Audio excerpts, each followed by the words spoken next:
CBN Madrugada. Apresentação: Alves de Melo.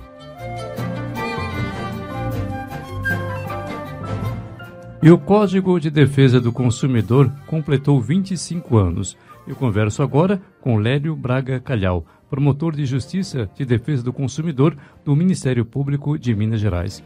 Doutor Lélio, seja bem-vindo ao CBN Madrugada. Bom dia. Bom dia, Alves. Bom dia, ouvintes.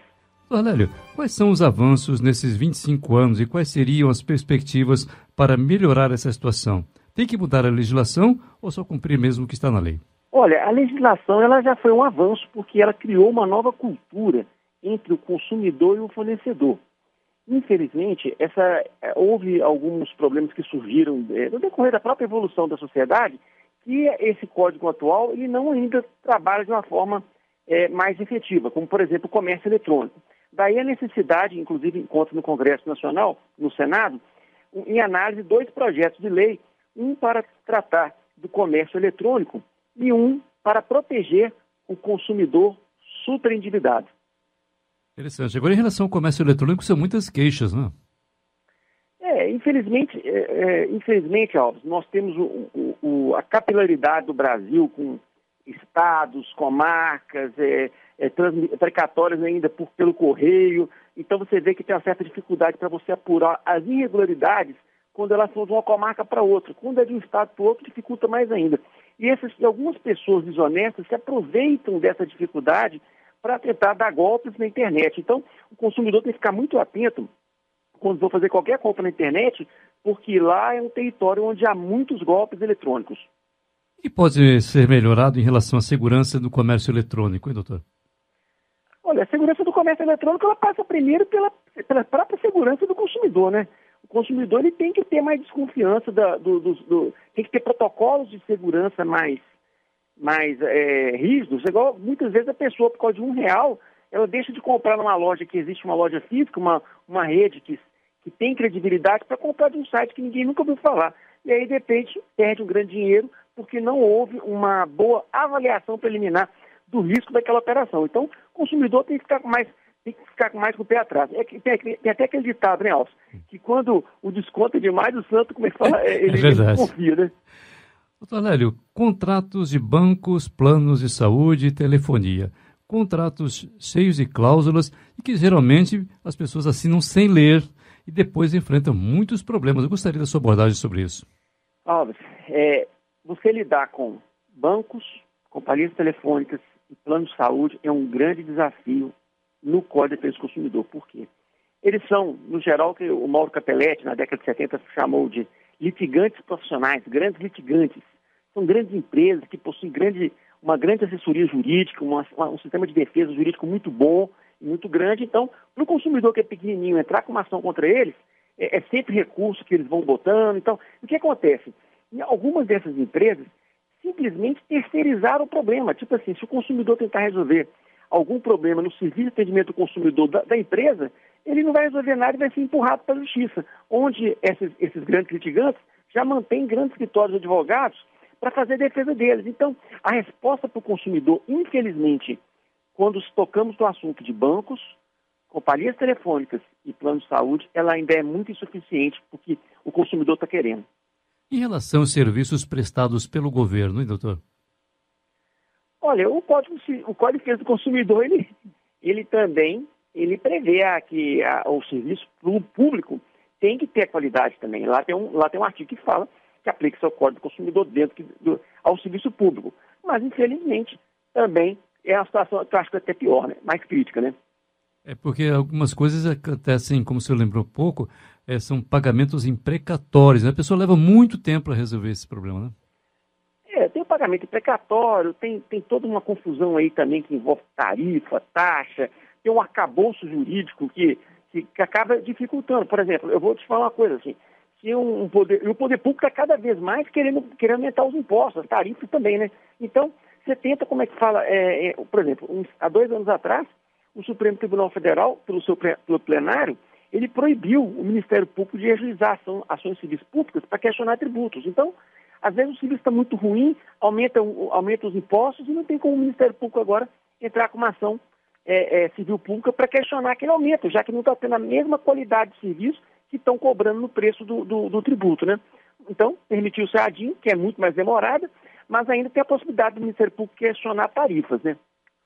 Agora, doutor, em relação aos chamados call centers e serviços de atendimento ao consumidor, os chamados saques, tem aquela situação que deixam as pessoas esperando aquelas musiquinhas irritantes e dizem assim, algumas mensagens assim, sua ligação é muito importante para nós. Olha, realmente, só isso já a pessoa já haja ponte de safena, né? Óbvio, para você ter uma ideia, se o próprio governo está estabelecendo nesse código aí, que a Agência Nacional de Telecomunicação está falando que as telefônicas vão ter que atender em 30 minutos, é brincadeira, né? Tem que se estabelecer uma regra para isso, né? Você vê que está uma bagunça, né? Então, assim, o que eu tenho sugerido muitas vezes é para o consumidor preferir mandar e-mails, entendeu? Até para ficar documentado. Por quê? Eventualmente, pode ser que algum problema você tenha que comprová-lo e você tem que pegar a cópia do arquivo em áudio, daquela conversa sua no call center. Se você trocou e-mails, é só imprimir os e-mails e botar no processo que você vai entrar contra a empresa. No geral, eu prefiro resolver essas coisas por e-mail do que call center, porque eu sei que call center é muito difícil na prática você ver um call center que resolve rápido os problemas, né? Voltando à questão da telefonia, por exemplo, muitas pessoas reclamam que não conseguem desativar um serviço. Como proceder? Olha, eu creio que a abordagem melhor para esse caso é tipo do banco. Primeiro você chega, faz um contato preliminar, ou verbal, se for no banco, né? Ou no caso da telefonia também, né? Call center, né? Tá. Se por acaso não resolver, faça por escrito, entendeu? E reitere aquele problema ali, pegue uma cópia. E depois, na terceira vez, reclame na ouvidoria da Anatel, né? Se for companhia telefônica, ou na ouvidoria do banco, se for banco. E aí o que acontece? Se você fez esses 3 passos e não deu nada, você já tem as provas para comprovar para o juiz que você correu atrás do seu direito e que eles não te atenderam. Então, quando você for procurar o juizado especial num quarto momento, você já tem provas boas para estar apresentando para a justiça. Em relação a planos de saúde, existem muitas divergências em relação a coberturas. Em muitos casos, a questão vai parar na justiça, né? Mas, Alves, aí nós temos que fazer o meia-culpa nosso de consumidor também. Por quê? Porque o que a gente vê muitas vezes, eu sou promotor de justiça da saúde também, é que o consumidor só deixa para ler o contrato que ele assinou quando ele fica doente. Isso é uma coisa que não pode acontecer. Então, por exemplo, é importante que você leia, que você saiba exatamente, você e seus familiares mais próximos, saibam exatamente o que está escrito no contrato. Você vai ter avião para UTI aéreo, para transporte aéreo, se vai ter direito a quarto no hospital, ou se tem acompanhante ou não tem. Tipo assim, é muito importante você saber isso e você regularizar isso antes de passar mal. E as pessoas na prática, o que a gente vê, Alves, é que elas só procuram saber isso quando elas ficam doentes. Então, isso é importante tomar cuidado com isso. Conhecer bem o contrato é fundamental para você usá-lo quando precisar. Agora, as pessoas também têm que saber sobre o texto realmente, mas tem muita coisa complicada ali, né? Só quem é advogado mesmo que entende, porque são textos ali são totalmente jurídicos, né? Tem uma cartilha, aliás, tem várias cartilhas no site da ANS, né? Da Agência Nacional de Saúde Suplementar. Eu até recomendo que quem tiver interessado no assunto, que entre no site da ANS e veja as cartilhas. Bota assim, cartilha de defesa do consumidor, ANS no Google, deve aparecer, que tentam de uma forma mais clara facilitar para o consumidor.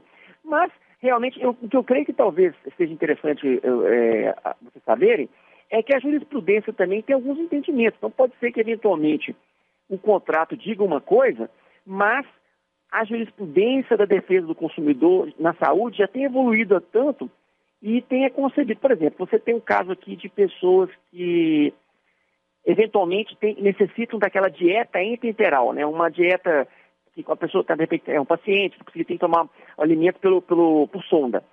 Muitos planos de saúde não alegam que não tem que pagar essa dieta porque não está no contrato. Mas, na prática, a jurisprudência, em muitos casos, tem dado e tem sido comuns as pessoas conseguirem eliminar na justiça, mesmo não estando isso previsto no contrato ou estando previsto o contrário, garantindo um direito garantindo o direito à saúde dela. Então, assim, por isso que talvez haja uma certa confusão, porque às vezes o contrato ele não prevalece, porque a jurisprudência está mais avançada que o contrato.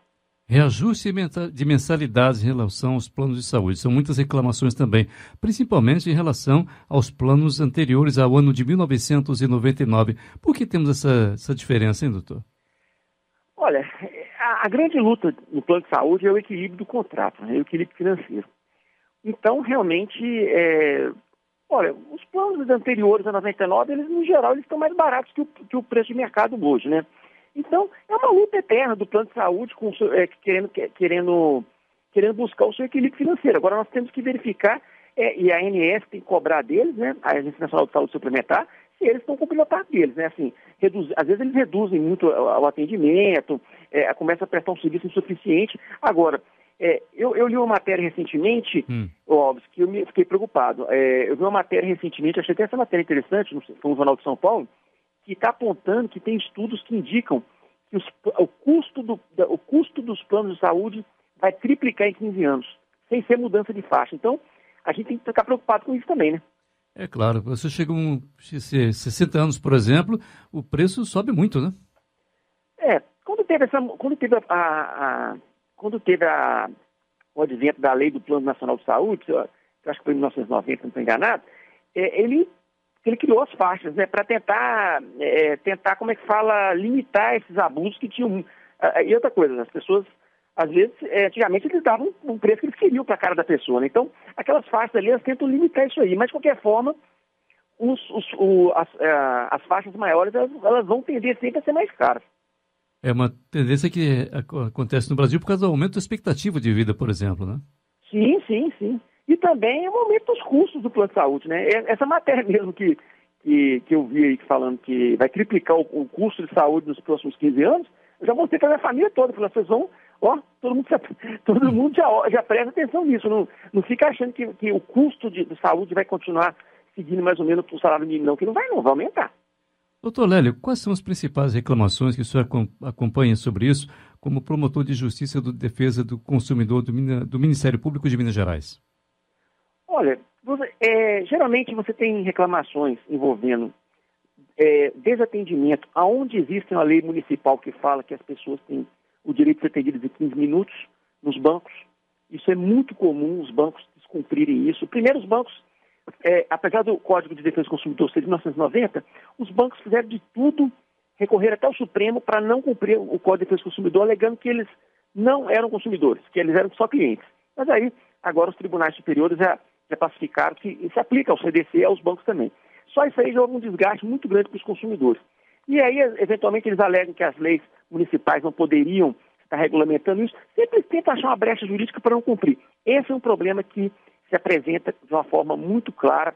Essa reclamação, outra reclamação de consumidor, reclamação contra posto de gasolina, qualidade de combustível que está sendo, comercializado. Às vezes, se a bomba está, se 1 litro na bomba é exatamente 1.000 ml, se não está tendo um fornecimento menor do combustível, supermercados, precificação de produtos, é um direito do consumidor ter o produto na vitrine. Então, isso aí não pode, isso é uma reclamação muito grande também. E supermercados também, né? Supermercados, às vezes, a gente chega em supermercado e encontra cada coisa que a gente até assusta, né? Já começa pelos preços de um modo geral, estão disparando, né? Os preços aí é a lei de mercado, mas então não posso te comentar isso aí, mas já teve casos que o Ministério Público de Minas Gerais descobriu de supermercados que desligavam os refrigeradores de madrugada para economizar energia elétrica e religavam de manhã cedo. Então, assim, você vê que isso aí é má fé, né? Então, isso aí é até crime, um negócio desse. A situação que acontece, consumidores reclamam muito, o preço do produto está na gôndola, digamos assim. Quando passa no caixa, estava outro preço. Como é que fica, né? O consumidor tem direito ao preço menor, né? Uhum. Então, assim, na dúvida não tem isso aí. A dúvida do Código de Defesa do Consumidor é favorável ao consumidor. Agora, o problema do supermercado que complica é porque o supermercado tem muitos itens pequenos, né? Então, às vezes eles acabam, se o supermercado não for bem organizado e tiver um controle interno bom, ele vai ser autuado toda hora, vendendo produtos fora da validade, vendendo produtos quebrados que não pode, o produto quebrado não pode nem ficar exposto na gôndola. Então, assim, acontece que quando você faz a fiscalização, você pega isso. Qual o problema que o senhor acompanhou lá também em Minas Gerais? Qual que mais chamou a sua atenção? Olha, esse problema do combustível é um problema que ele chama muita atenção, né? Porque a gente demanda de prova pericial, demanda em alguns casos de auxílio da Agência Nacional de Combustível, né? Então, eles são problemas mais complexos. E, infelizmente, esses casos que têm multas mais altas, as grandes empresas também recorrem até o final, né? Para não transferir julgado. Então, não é incomum, numa fiscalização de postos de gasolina, você aplicar uma multa de 80 mil num posto de gasolina.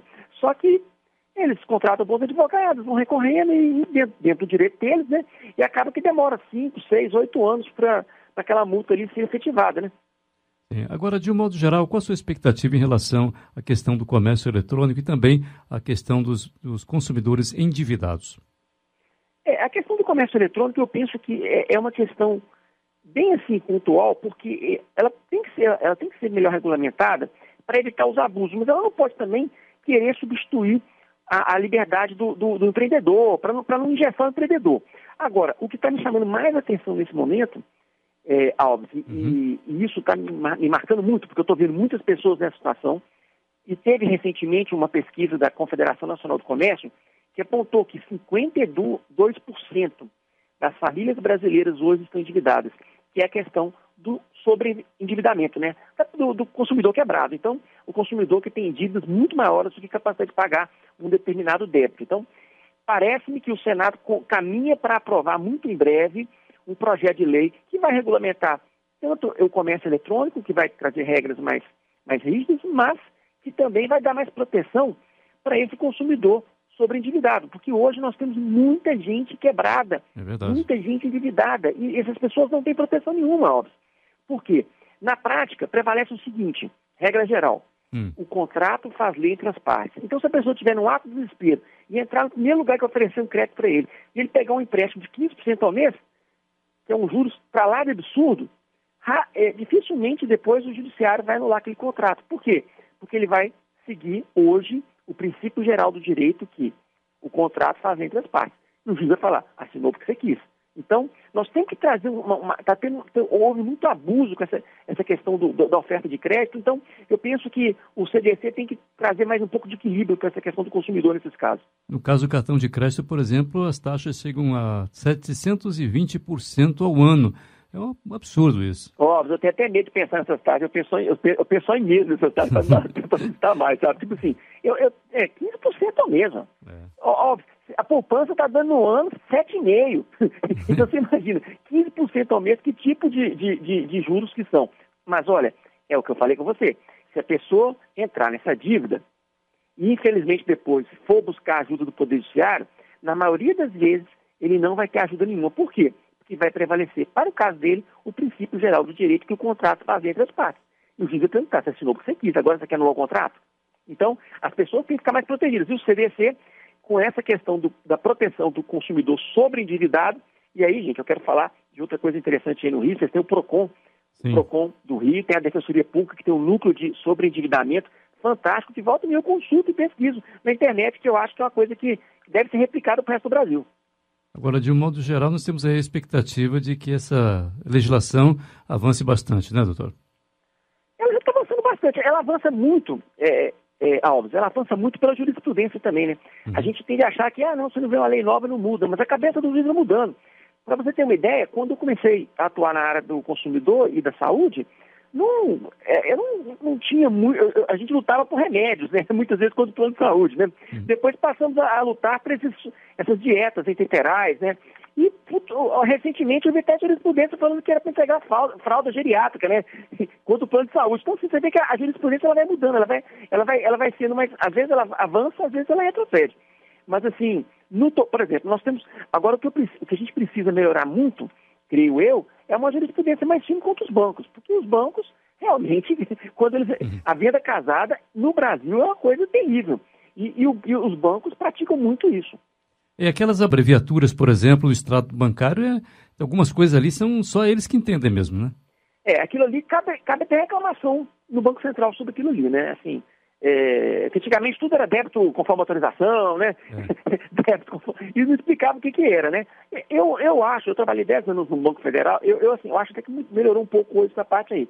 Mas, de qualquer forma, o que a gente tem recomendado é que o consumidor olhe sua conta todo dia. Isso aí é necessário.